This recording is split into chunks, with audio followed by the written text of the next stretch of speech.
नमस्कार। कक्षा षष्ठ में पार नजर के ये जयंत विष्णु नागलीकर ने मराठी भाषा में पाठ लिखा था। ये पाठ 6 है।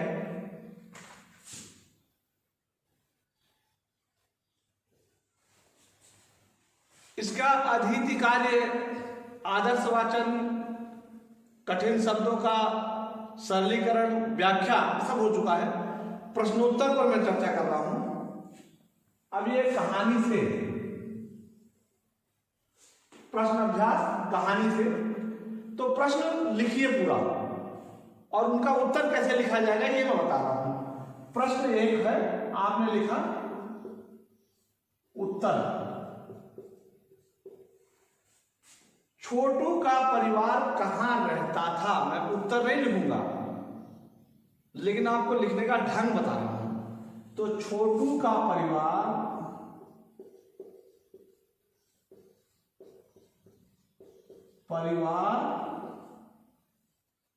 ग्रह पर, कौन सा ग्रह, यहां डैश है,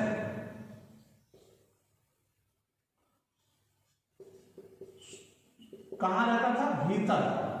किसके भीतर, ये आपको लिखना होगा।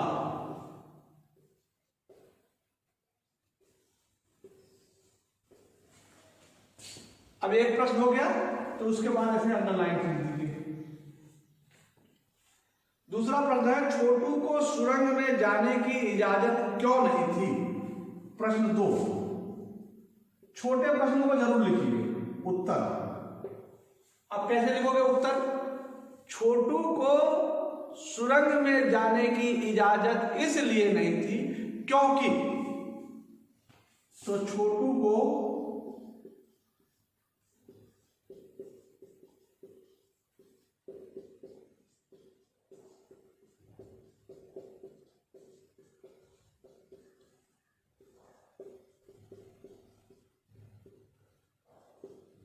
इसलिए नहीं थी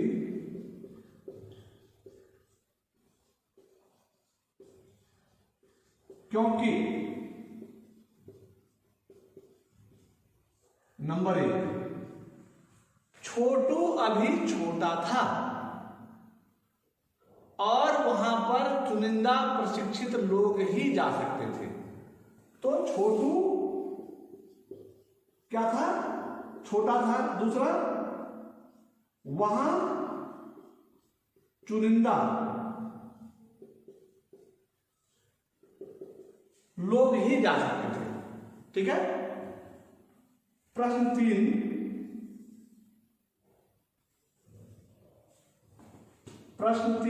और देखो इस तरह से आप अंडरलाइन हर प्रश्न के नीचे करोगे।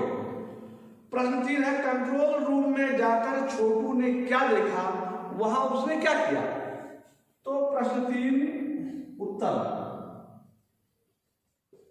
कंट्रोल रूम में जाकर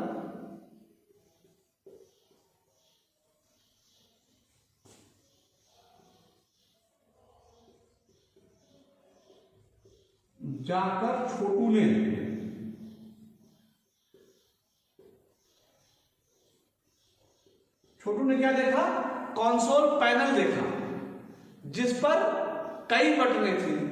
उसने क्या किया, एक बटन को दबा दिया। ठीक है, इसको पूरा लिखना होगा आपको। इस कहानी के अनुसार मंगल ग्रह पर कभी आम जीवन था, वह सब नष्ट कैसे हो गया, लिखिए। तो प्रश्न नंबर 4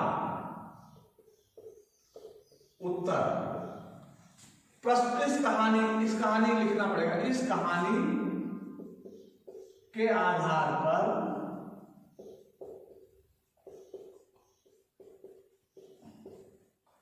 पहले मंगल ग्रह पर जीवन था, परंतु अब यहां पर छोड़ दिया मैंने, सूर्य में आए परिवर्तन के कारण प्रकृति असंतुलित हो गई और सब नष्ट हो गया। अगला है प्रश्न नंबर 5।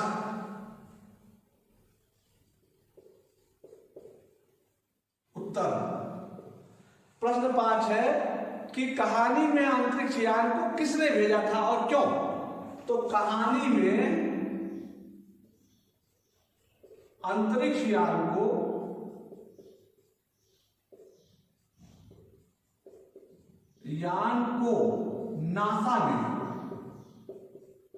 नासा ने क्यों भेजा था। मंगल ग्रह पर जीवन की संभावना का पता लगाने के लिए, जीवन की संभावना का पता लगाने के लिए भेजा था।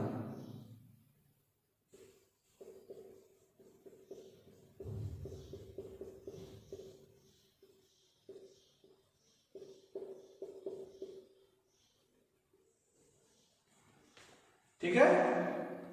नंबर 1, नंबर 2, नंबर 3 अजनबी से निपटने के कौन कौन से सुझाव देते हैं। प्रश्न नंबर 6। प्रश्न 6 उत्तर नंबर 1, नंबर 2 और नंबर 3।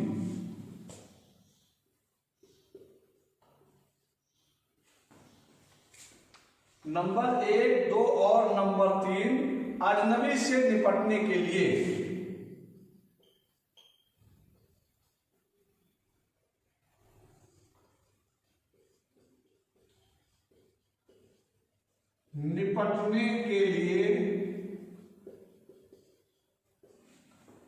निम्नवत सुझाव देते हैं।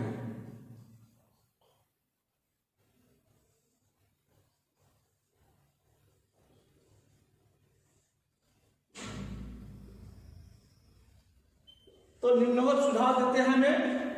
अब नंबर 1 आ जाएगा पहले क्रम में। नंबर 1 ने क्या सुझाव दिया, लिखा आपने। फिर नंबर 2, फिर नंबर 3। सबके सुझाव को लिखना होगा। कहानी से आगे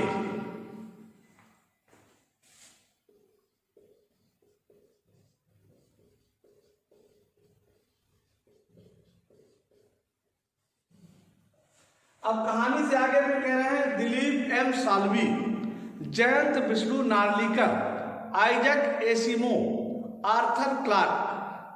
ऊपर दिए गए लेखकों की अंतरिक्ष संबंधी कहानियां इकट्ठी करके पढ़ो। आजकल तो बहुत आसान है, इंटरनेट से आप इकट्ठा कर सकते हैं। एक दूसरे को सुनाओ, उसको पढ़ो पहले फिर सुनाओ। अब वहां एक दूसरे तो नहीं है घर में, आप मम्मी को सुना सकते हो, पापा को सुना सकते हो।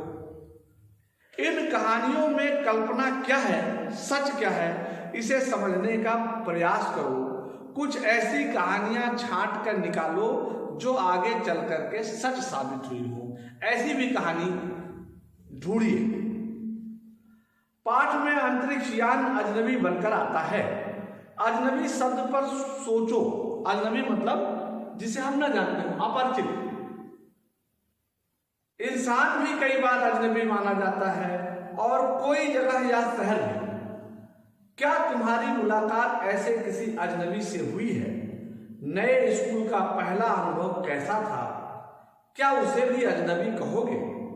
अगर हाँ तो अजनबीपन को दूर कैसे हुआ, इस पर सोच करके आपको कुछ लिखना है। अनुमान और कल्पना आगे है। अनुमान और कल्पना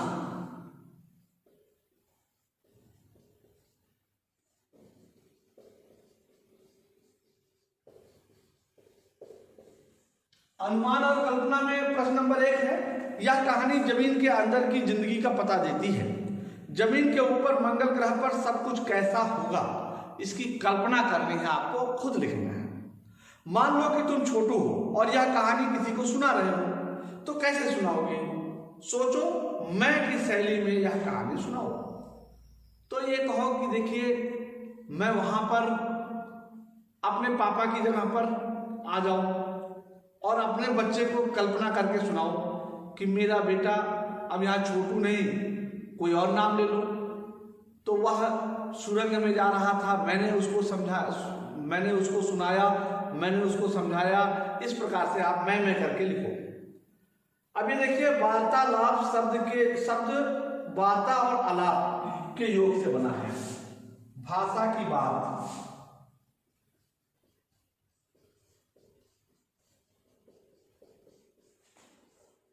वार्ता धन आलाप। अब ये तो में अ धन अ, ये बराबर अ हो गया, यानी वार्तालाप हो गया। तो ये कह रहे हैं यहां अंत में अ और आलाप का अ, वार्ता मिलने से जो परिवर्तन हुआ उसे संधि कहते हैं। यही वास्तव में संधि है। अब कुछ शब्द दिए जा रहे हैं, इन शब्दों की संधि कीजिए। तो शब्द कैसे कैसे देखिए। नंबर 1 शिष्टाचार,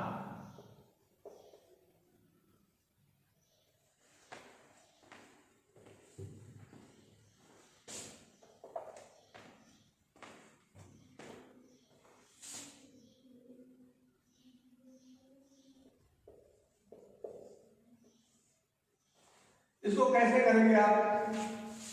शिष्ट धन आचार, शिष्टाचार होगा। ऐसे ही अगला शब्द है श्रद्धांजलि।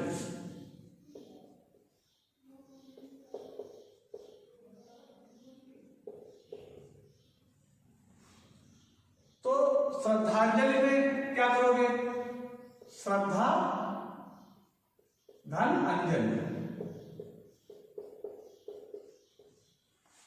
इसी प्रकार से दिनांक, उत्तरांचल, सूर्यास्त, अल्पाहार का भी आपको संधि करनी है।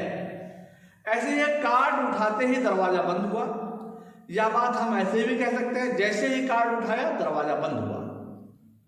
इसको 3 तरीके से आपको लिखना है। तो देखिए कैसे लिखोगे। प्रश्नोत्तर 2, प्रश्नोत्तर 2।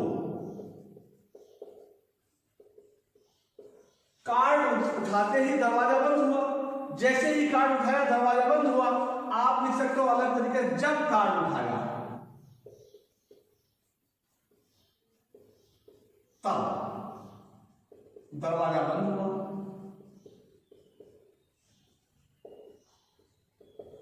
ऐसे ही दूसरा तरीका, ज्यों कार्ड उठाया त्यों दरवाजा बंद हुआ। तीसरा तरीका,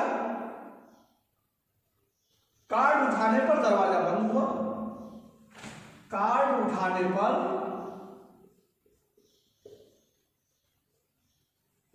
दरवाजा बंद हुआ। आगे फिर लिख सकते हो, कार्ड उठाते ही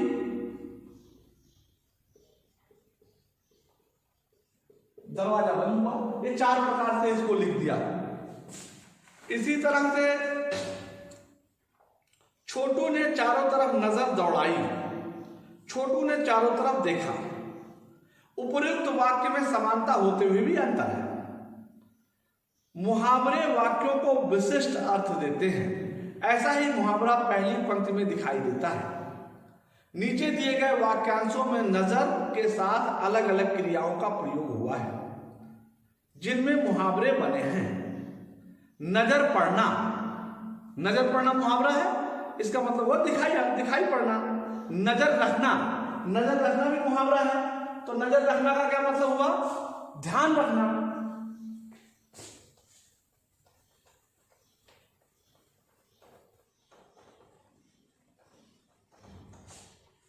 अब ये प्रश्न 3, प्रश्नोत्तर 3, नजर पड़ना, दिखाई पड़ना, दिखाई देना, इसका अर्थ हुआ। दूसरा है नजर रखना,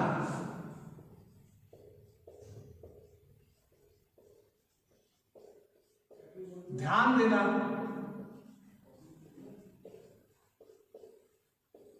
तीसरा है नजर आना,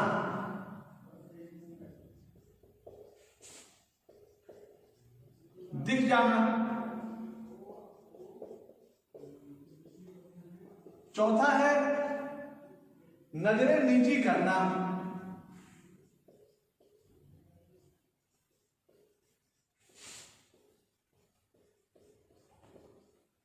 तो नजर झुकाना।